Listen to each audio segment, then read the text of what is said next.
Brought to you by Penguin.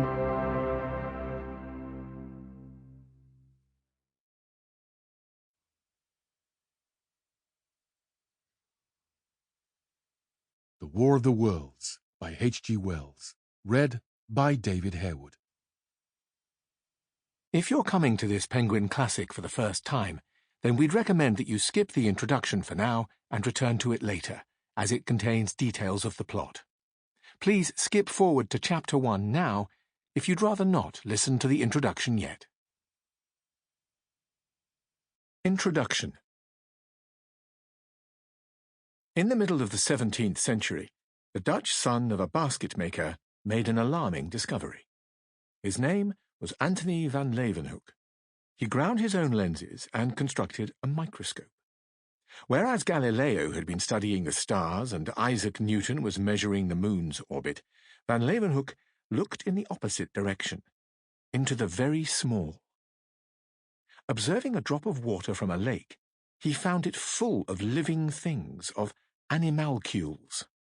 On these last I saw 2 little legs near the head, and 2 little fins at the hindmost end of the body, and the motion of most of these animalcules in the water was so swift and so various upwards, downwards, and round about, that 'twas wonderful to see. At last, someone had discovered alien life. Long before the 17th century, the human mind was amply populated by hobgoblins of all kinds, and indeed still continues to be. Ghosts and vampires abound there. But to discover these minute, hidden, seemingly hostile animalcules in a drop of water was a new and disquieting thing. Water! Water, the symbol of purity, infested with unimagined creatures. Peace of mind departs, and one more step towards our neurotic modern world is taken. The young Mr. H.G. Wells attended the biological laboratory of what was in 1884 known as the Normal School of Science. An echo of his learning experience sounds in the opening lines of his story, The Stolen Bacillus. This again, said the bacteriologist, slipping a glass slide under the microscope, is a preparation of the celebrated bacillus of cholera, the cholera germ. The ubiquity of germs as an idea took hold on Wells's mind. Herbert George Wells was born in 1866 of lower middle-class parents.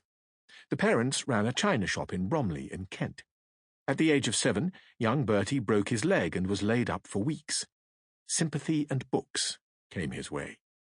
He said, "This fall was one of the luckiest events of my life." Although the population of Bromley increased from 20,000 to 50,000 in the decades of the 60s, 70s, and 80s, it seems that none of the new inhabitants wanted to buy any china. The shop closed amid an increased urban sprawl, which continues today. Wells's education included a spell under the great scientist and humanist Thomas Huxley. Huxley, in his vigorous defense of Darwin's evolutionary theory, became known as Darwin's bulldog. His grandsons included Julian and Aldous Huxley. Once Wells had won his hard-earned freedom, he moved ever onwards. Through over 100 books we see him struggling with questions of evolution, overpopulation, education, and the betterment of mankind. He became a leading contributor to the Sankey Declaration of the Rights of Man, which later formed part of the Charter of the United Nations. When the UN General Assembly held its first session in London in January of 1946, Wells was in his last months of life. He died peacefully on the 13th of August that year. His creative powers had waned as his strength as a polemicist grew. In his early novels, these aspects are in balance, and never more so than in this present novel, The War of the Worlds. The novel's thrilling and horrific theme aims to puncture mankind's pretensions. As the 1930s dawn, novels give way to treatises such as The Way to World Peace in 1930, The Work, Wealth, and Happiness of Mankind, 1932, World Brain, 1938, and The Fate of Homo Sapiens, 1939. It was a part of Wells's genius that he could invent things never before imagined. A character in one of Chekhov's plays says, "We should..." Sample complete. Ready to continue?